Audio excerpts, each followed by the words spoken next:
parce que j'avais énormément, de plus en plus de clients. De plus en plus de clients très contraignants. Ils voulaient 20 litres d'huile à l'autre bout de Paris, donc à plus de 200 km de chez moi. Donc j'ai dit stop, on arrête. Donc je préfère confier ça à quelqu'un d'autre. Moi je m'occupe que de la partie production et approvisionnement en gros. Je ne m'occupe plus du petit. Je cale des rendez-vous souvent par internet, donc sur Loomville ou par téléphone. Donc tel volume à tel endroit. Donc je groupe plusieurs personnes pour remplir ma cuve de 1000 litres. Donc je me déplace, je vais au lieu de rendez-vous et je distribue comme à la pompe. L'argument principal qui revient à 99%, c'est l'économie.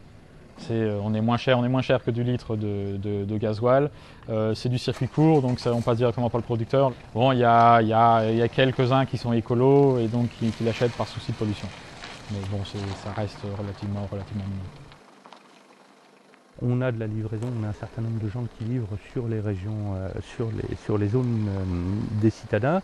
Et puis on en a un grand nombre qui font quand même le bas des rayons d'huile et qui font le plein des voitures avec ça. On a envie d'avoir une huile de qualité pour la première fois qu'on essaye, donc on est sûr qu'au supermarché c'est une huile qui est bien raffinée.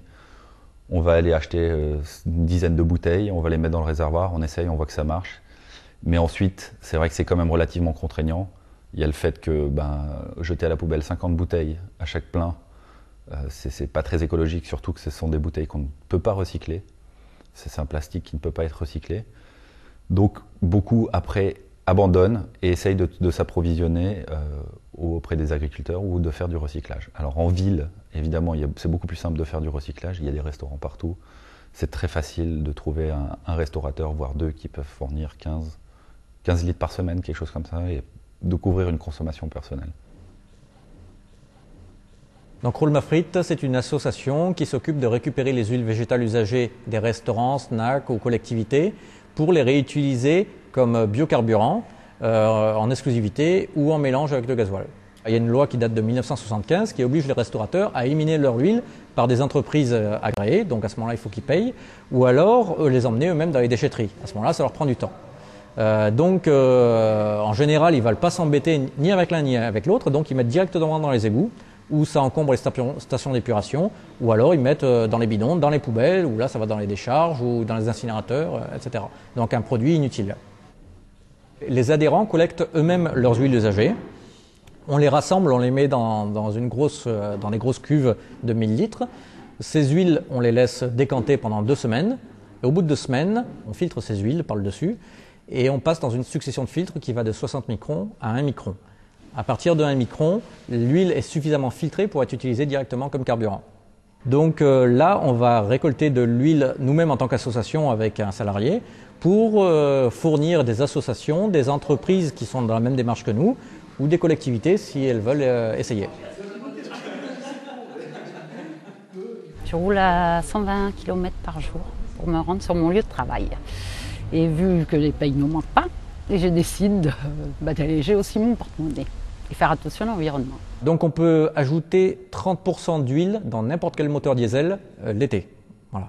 Je précise, puisque par exemple les HDI, on recommande de ne pas dépasser les 10% l'hiver, parce que la mécanique est très précise.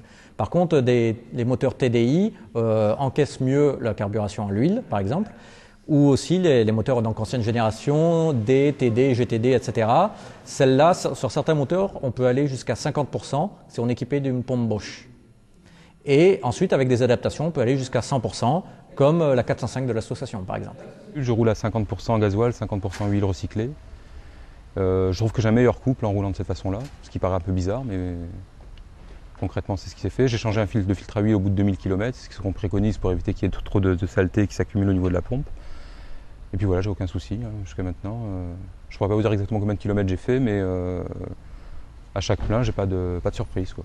Il a fallu que je trifouille dans ma voiture pour voir si j'avais la bonne pompe.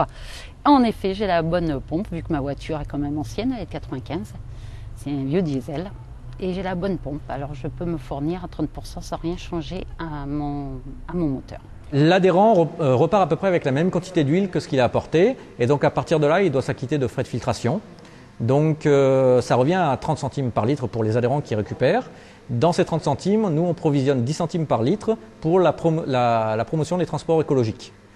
Pour les personnes donc, qui n'apporteront pas d'huile, comme les associations par exemple, là on ajoutera des frais de récupération qui s'élèvent à 20 centimes par litre. Donc ça reviendra à 50 centimes par litre au total. Alors je ne vous cache pas que financièrement c'est plus intéressant que de mettre du gasoil. Mais d'un autre côté on se dit aussi qu'il y a pas mal d'huiles qui sont utilisées couramment et qui sont déversées dans les égouts. Et quand on voit au niveau de la nature ce que ça peut produire, après c'est déversé ici à Marseille, c'est versé dans la mer, donc ça forme une espèce de pellicule qui va empêcher la photosynthèse. Donc on se dit que c'est vrai que c'est pas très écologique comme truc. Et pouvoir utiliser une énergie qui est gratuite, c'est quand même pas anodin, quoi. J'ai réussi à trouver mon restaurant, il m'a fourni de l'huile et aujourd'hui je viens filtrer mon huile. J'ai des amis qui sont dans la restauration, je récupère l'huile des cuves de frites. Et puis je l'amène, et puis on la recycle, et voilà, c'est...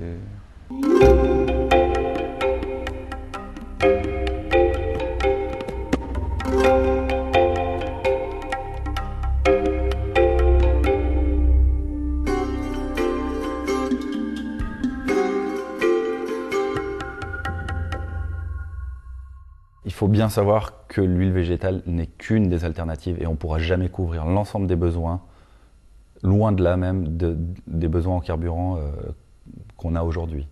Produire de l'énergie à la ferme, c'est une réponse. C'est peut-être pas l'avenir, mais c'est une des réponses. Je pense qu'on n'aura pas le choix à terme vers ça, sachant quand même qu'à mon avis, ce n'est qu'une solution de transition, c'est-à-dire qu'il n'y a pas les surfaces suffisantes pour que tout le monde tourne au colza ou au tournesol. Donc à terme, il faudra développer les transports en commun, développer d'autres manières de se déplacer. C'est pour moi vraiment une solution de transition. On sait tous qu'on prend le risque de flinguer notre moteur à un moment donné si on ne fait pas les choses bien, si on ne fait pas attention.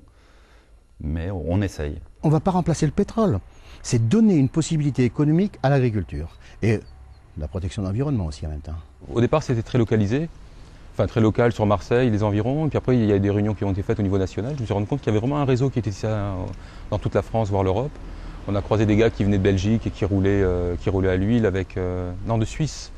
Et qui roulaient à l'huile, mais c'est marqué sur la carte grise. Ça m'a pas mal épaté, quoi. Donc, biocarburant marqué en grand sur la bagnole, Golf 130 chevaux, injection directe. Et le mec, il a une bicarburation, donc il démarre au gasoil et ensuite il balance l'huile et ça marche très bien. Et c'est légal, c'est complètement légal. Ça veut dire qu'il a fait la démarche au niveau du service des mines de Suisse. Et là, on lui a délivré une nouvelle carte grise avec bicarburation mentionnée dessus. C'est quand même assez fou, quoi. Le gouvernement suisse n'empêche absolument pas l'utilisation d'huile végétale. On peut très bien avoir une autorisation de recyclage des douanes, se faire convertir son moteur et avoir aussi une mention dans la carte grise au bureau des autos.